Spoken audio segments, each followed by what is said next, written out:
Supreme art of war is to subdue the enemy without fighting. Sun Tzu. Famous Chinese work और ये expansionist foreign policy के बारे में कहता है और चाइना इसका लगातार इस्तेमाल कर रहा है। चाइना स्टेप बाय स्टेप यानी कि सलामी स्लाइसिंग टेक्निक, जैसे कि हमारे पूर्व सीडीएस मिस्टर बिपिन रावत कहते थे, उसका इस्तेमाल करता है। लाइन ऑफ एक्चुअल कंट्रोल जो हम मानते हैं वो ऑलरेडी अक्साई चिन एरिया जो भारत का भाग है उसको कब्जा चुका है, उसके अंदर से एलएसी जाती है। अभी हम लाइन को भी देखेंगे। चाइना उससे भी 18 किलोमीटर आगे बैठा है और कह रहा है कि इसके भी अंदर आप 15 से 20 किलोमीटर का बफर जोन बनाओ। तो एक तरीका है कि फर्दर इंडिया को पुश करना बैकफुट पर और हमारी टेरिटरी को एक्वायर करना in the name of so called disputed territory. हमारे देश के पूर्व विदेश सचिव मिस्टर श्याम सरन का कहना है, if you want to look and understand China's present action you should look into its history. चलिए जरा इतिहास से जानते हैं। First opium war, second opium war और फिर साइनो जापान वॉर, इन सब में एक बात कॉमन है कि चाइना को डिफीट मिली। डिफीट का कारण टेक कम था, यानी कि यहां पर ओपियम वॉर यूरोपियन पावर्स के साथ हो रहे थे तो टेक में जो किंग डायनेस्टी थी QING वो बैकफुट पर थी। कई मॉडर्नाइजेशन की कोशिश करी लेकिन फिर भी फेलियर देख रहे थे। साथ में इंटरनल डिविजन्स चाइना के इतिहास में प्रोमिनेंट रहे हैं। कहा जाता है कि यह समय चाइना के ह्यूमिलिएशन का समय था। एक तरफ वेस्टर्न पावर्स से चाइना ह्यूमिलेट हो रहा था लगातार, दूसरी तरफ जापान से ह्यूमिलेट हो रहा था। ऐसे में वीक जो किंग डायनेस्टी थी उसके खिलाफ रिबेलियंस होते रहते थे और सबसे बड़ा जो एक कंसर्टेड एफर्ट था वो बना ज़ेनाई रेवोल्यूशन 1911। यहां पर एक लीडर प्रमुख रूप से उभरे, मिस्टर सुन यत सेन। कहा जाता है कि मॉडर्न चाइनीज रिपब्लिक के फाउंडर यही थे। ये प्रेसिडेंट बनते हैं लेकिन इन्हें पता है कि अभी अभी किंग डायनेस्टी डिफीट हुई है लेकिन एम्परर दोबारा आ सकता है। तो ऐसे में एम्परर का जो राइट हैंड हो तो क्यों ना उसी को जिम्मेदारी दे दी जाए कि तुम ही बन जाओ रिपब्लिक ऑफ चाइना के प्रेसिडेंट। तो ऐसे में चुना गया मिस्टर युआन शिकाय को, जो न्यू आर्मी जिसको बियांग आर्मी कहते थे उसको अध्यक्षता करते थे, मींस उसके हेड थे।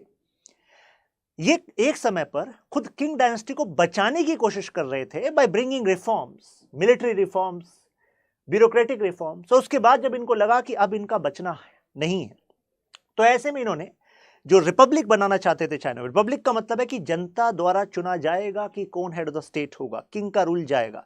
तो ये खुद बन गए। रिपब्लिक के बाद फिर उनको खुद को लगने लगा कि चलो मैं ही एम्परर ना बन जाऊं, फिर ये खुद एम्परर बनने लगे।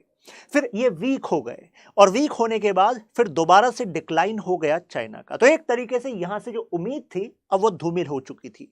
अब चाइना में किंग डायनेस्टी तो डिक्लाइन थी ही, अब चाइना अलग अलग वॉरलॉर्ड्स के चंगुल में था, यानी कि जगह जगह पर जो अपनी चला सकता था हथियारों के बल पर वो चला रहा था। सिविल वॉर जैसी स्थिति थी। ऐसे में अब दो पार्टीज उभरी, एक है कुमिंटांग जिसको लीड कर रहे थे चिंग काई शेक और दूसरी तरफ थे CCP चाइनीज कम्युनिस्ट पार्टी के लीडर उभरते हैं माओ जेडोंग। दोनों के बीच में स्ट्रगल था कि हमें सुन यत सेन के सपने को पूरा करना है, एक संगठित चाइना बनाना है। खैर माओ जेडोंग जीतते हैं 1949 में और इसके बाद जो पहला स्टेप होता है इनका, कहते हैं कि चलो तिब्बत को एक्वायर करते हैं, जिंगजियांग को एक्वायर करते हैं। तिब्बत एक अलग भाग था।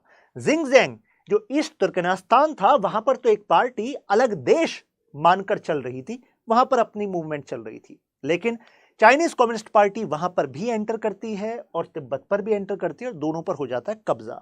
अब भारत से इसका क्या कनेक्शन है, क्योंकि जिंगजियांग रीजन को तिब्बत से मिलाने के लिए जो G219 हाईवे बनता है वो भारतीय क्षेत्र से होकर जाता है जिसको आज हम अक्साई चिन कहते हैं।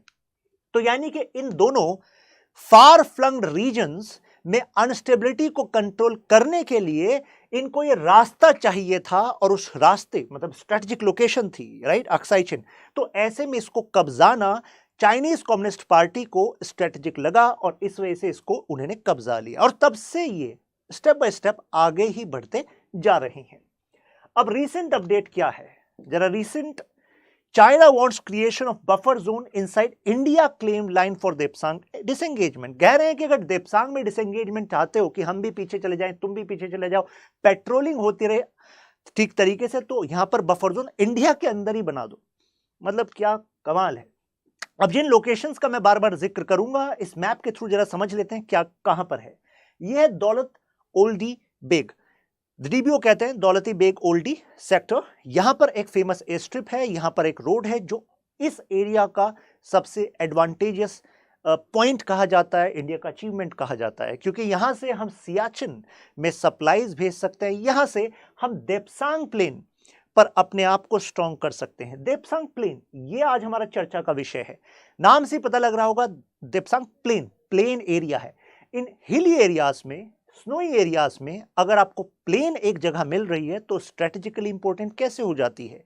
यहां पर आप टैंक्स को मोबिलाइज कर सकते हैं, पोजीशंस बना सकते हैं, अपनी फोर्सेस को स्टेबलाइज कर सकते हैं, तो ये स्ट्रेटेजिकली इंपॉर्टेंट हो जाता है। इसके अलावा महत्वपूर्ण बात यह है कि यहां पर अक्साई चिन और इधर जो इन्होंने सियाचिन और सियाचिन के उस साइड वहां पर पाकिस्तान भी है, तो पाकिस्तान चाहता है कि अगर देप्सांग यहां से चाइना एक्वायर कर ले तो ऐसे में सियाचिन पर इंडिया वीक हो जाएगा। सप्लाई कहां से पहुंचेगी भाई, सीधे दौलत बेग ओल्डी पर चाइना स्ट्रांग हो जाएगा, राइट। सप्लाई कट कर सकता है और उल्टा चाइना और पाकिस्तान का मिलाप आसान हो जाएगा, क्योंकि ये बीच में आ रहा है जो भारत का भाग है। ये गालवान वैली काफी चर्चा में रही। गालवान देखिए इससे नीचे है, फिर यहाँ पर हॉट स्प्रिंग्स हैं, और देखिए ये पेंगोंग सो लेक है। मेरा मानना है कि यूपीएससी यहाँ पर प्रीलिम्स में एक क्वेश्चन आपसे पूछ सकती है, इन लोकेशंस को देगी और कहेगी नॉर्थ टू साउथ लगा दो। यूपीएससी कह देगी Pangong Tso lake is in south of Depsang plain, तो बात तो ठीक है। कह देगी Pangong Tso lake is in north of Galwan valley, Pangong Tso in north of Galwan valley. एक तो होता है गलत, एक सरासर, ये सरासर गलत होगा। देखिए पेंगोंग यहाँ है और गालवान यहाँ है, तो लोकेशन ध्यान रखिएगा, महत्वपूर्ण लोकेशंस हैं। अब ये एक इंपॉर्टेंट बयान दिया था हमारे डिफेंस मिनिस्टर राजनाथ सिंह जी ने। देखिए बयान देखिए क्या है, China's words and actions don't match. एक तरफ तो चाइनीज फॉरेन मिनिस्टर कहते हैं कि हम तो शांति के लिए शांति चाहते हैं, we believe in dialogue, we believe in discussion, लेकिन जो हकीकत में हो रहा है देप्सांग में वो इससे बिल्कुल अलग है।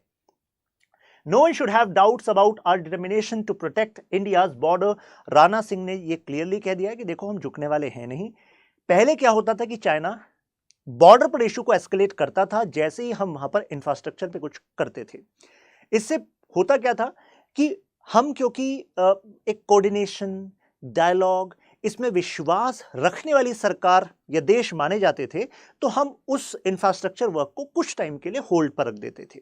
कहते थे कि अगर 65 रोड बनाने का टारगेट है बाय बीआरओ, तो हम 22 के आसपास उस निश्चित समय में बनाते थे, तो यानी कि स्लो कर देते थे कि जिससे कि फर्दर एस्केलेट ना हो इशू। लेकिन इस बार हमने क्या करा, जैसे ही इन्होंने इस एरिया में बढ़ाया अपनी गतिविधियों को और क्लैश वाली स्थिति बढ़ाई, तो हमने अपने काम को दोगुना कर दिया। इस दौरान हमने रिकॉर्ड नंबर से ब्रिजेस भी बनाए हैं, रोड्स भी बनाए हैं, अभी हम उस पर जाएंगे। सो इट मींस इंडिया की फॉरेन पॉलिसी अब थोड़ा असर्टिव, मस्कुलर हो रही है। 38,000 स्क्वायर किलोमीटर का एरिया है जो किसने कब्जा हुआ है, इन्होंने कब्जा हुआ है, चाइना ने, अक्साई चिन वाला area. No force can stop Indian troops from patrolling Ladakh border. हमें जानना होगा कौन से एरिया में पेट्रोलिंग की हम बात कर रहे हैं, अभी उन लोकेशंस को जानते हैं। अब देप्सांग प्लेन पर ही क्यों चाइना की नजर टिकी हुई है। 15 से 20 किलोमीटर बफर मांग रहे हैं। हमने कहा कि 3 से 4 किलोमीटर का डीमिलिटराइज फिलहाल रखते हैं, बातचीत करेंगे, तो इसको भी मानने के लिए तैयार नहीं है, राइट। मतलब जो एलएसी है उसके आसपास हमने कहा 3 से 4 किलोमीटर आप मत करना पेट्रोलिंग, हम नहीं करेंगे, और इस पर फिर बातचीत आगे जारी रखेंगे। कह रहे हैं नहीं नहीं नहीं, आपके अंदर जाकर 15 से 20 किलोमीटर चाहिए वो बफर जोन, राइट। अब ये जो देप्सांग वाला एरिया है, यहां पर ये देखिए रेड वाला पार्ट, तो ये एक्चुअली चाइना और पाकिस्तानी फोर्सेस को डिवाइड करता है। ये चाहते हैं कि यहां पर इनका कंट्रोल हो जाएगा तो दोनों का मिलाप हो जाएगा। अब हम कराएंगे इनका मिलाप। खैर, ये जो आप देख रहे हैं सियाचिन, तो ये आपको पता लग गया कि देखो सियाचिन पर स्ट्रेटेजिक एडवांटेज ले सकता है China if Depsang plain is compromised, but we are not going to get it compromised. यहां पर ये लोकेशन, इसको हम कहते हैं वाई जंक्शन, या इसको बोटलनेक जंक्शन भी कहते हैं। वाई इसको क्यों कहते हैं, देखिए इसकी आपको ये वाई बन रहा है यहां पर, ठीक है। बोटलनेक इस वजह से कहते हैं क्योंकि इंडिया की जो फोर्सेस हैं वो यहां से लेके यहां तक तो बाई रोड जा सकती हैं। इसके बाद ये जो पेट्रोलिंग करनी होती है इस एरिया में कि यहां पर कोई घुसपैठिए तो नहीं है, तो बाई फुट की जाती है क्योंकि टफ टेरेन है, मोटरेबल रोड अभी नहीं है। लेकिन चाइना क्या कर रहा है, देखिए ये है वो एलएसी, ये है एलएसी, देखिए लाइन ऑफ एक्चुअल कंट्रोल यहां है।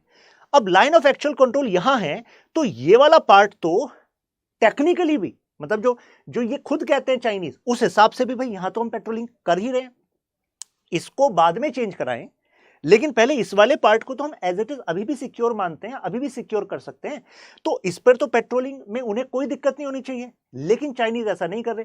चाइनीज कह रहे हैं हम इसको एलएसी नहीं मानते, हमारी तो अब एलएसी आगे है।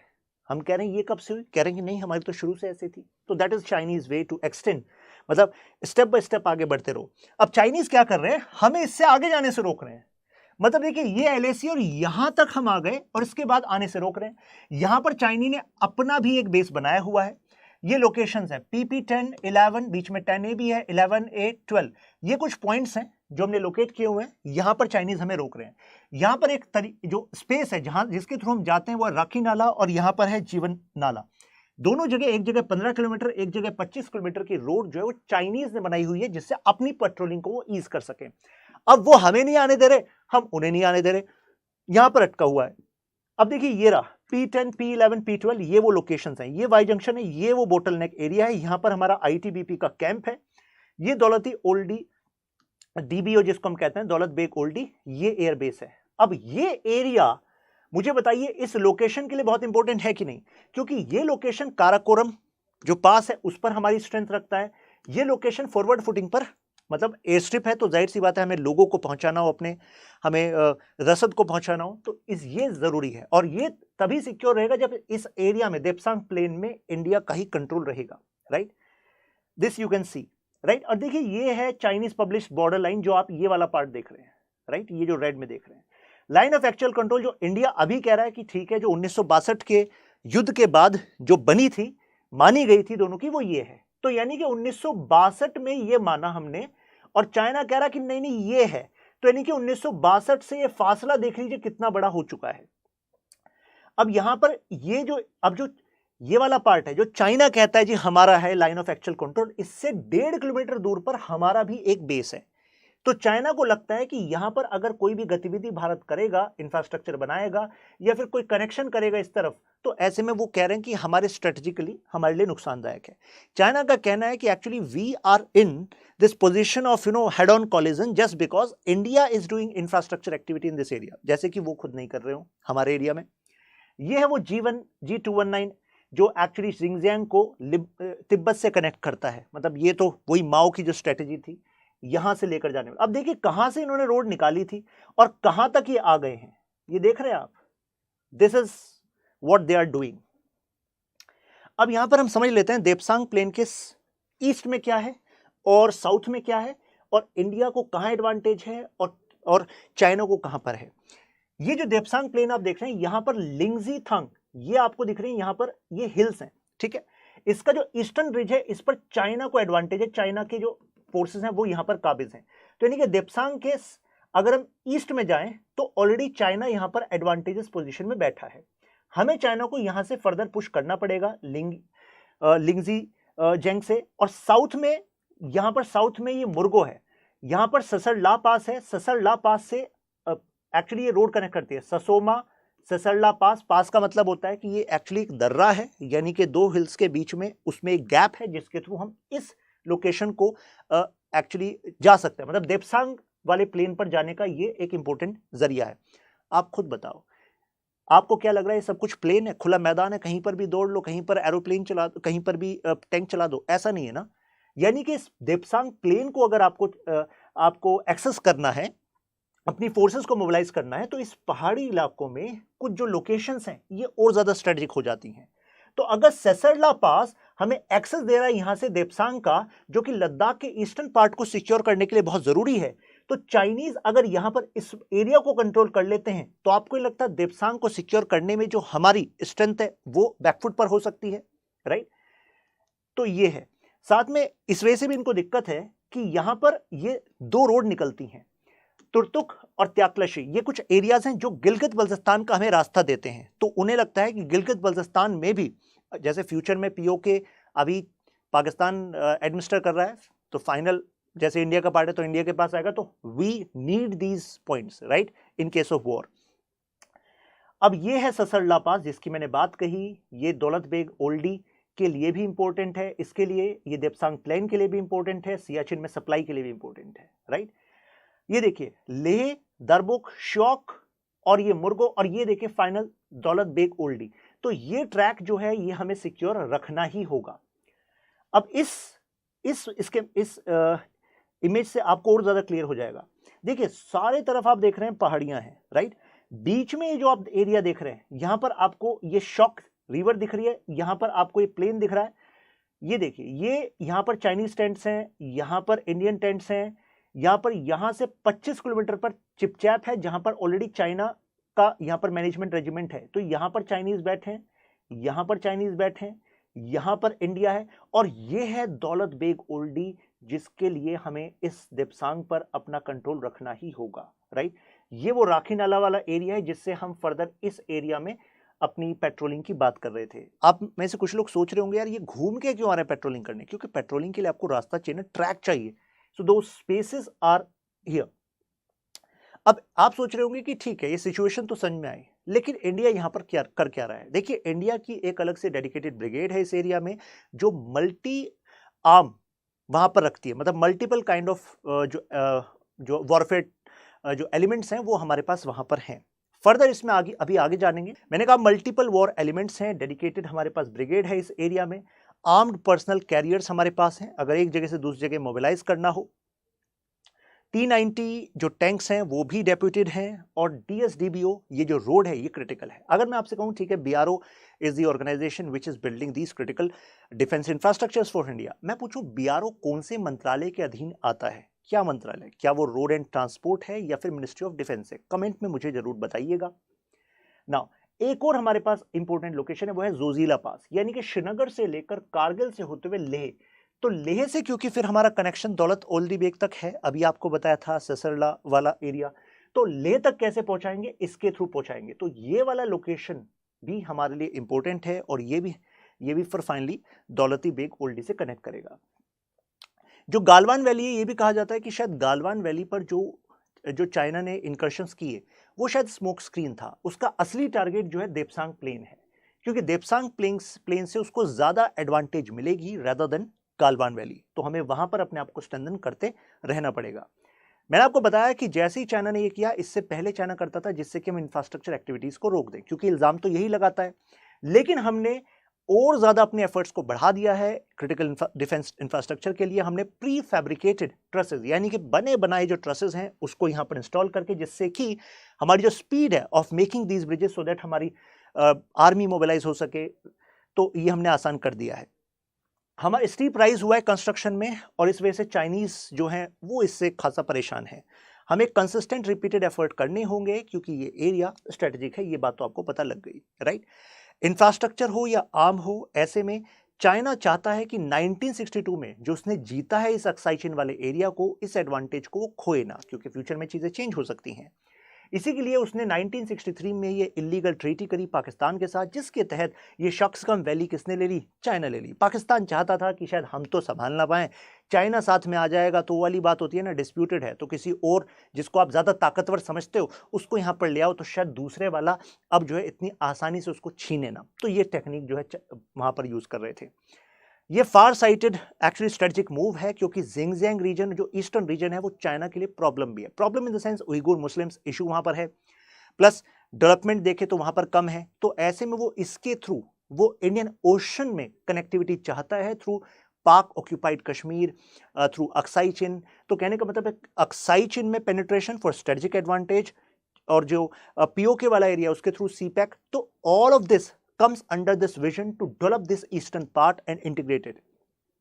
लॉस ऑफ टेरिटरी अगर सब सेक्टर में होती है तो इंडिया का जो स्ट्रेटेजिक एडवांटेज अंडरमाइन होगा, तो इंडिया डेफिनेटली किसी भी कोई भी चांस नहीं लेगा, ना तो इस एरिया में और ना ही इस एरिया में, राइट। अब जरा इस क्वेश्चन को देखिए, discuss the strategic importance of Depsang plain. तो जो भी हमने डिस्कशन किया है ये देप्सांग प्लेन की स्ट्रेटेजिक एडवांटेज पर किया है। ऐसे क्वेश्चन में जो लोकेशंस होती हैं वो ज्यादा महत्वपूर्ण होती हैं।